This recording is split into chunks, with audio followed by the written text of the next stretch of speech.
hüquqlərinin mövcud olduğu ölkədə yaşayan uşaqların öz valideynləri danışdığı dildə danışmaq onların həyat tərzini artırır,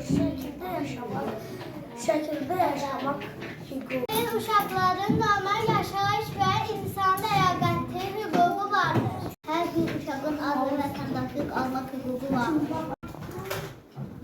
Mənim ailə almaq hüququm var. Hər bir uşağın ad və vətəndaşlığı hüququ. Mənim təhsil almaq hüququm var. Mənim müayinə almaq hüququm var. Hər bir uşağın və adı və vətəndaşlıq almaq hüququ var.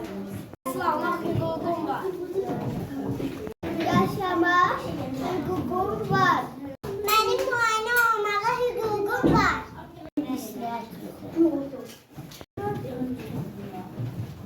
Mənim dərs yazmaq hüququm var.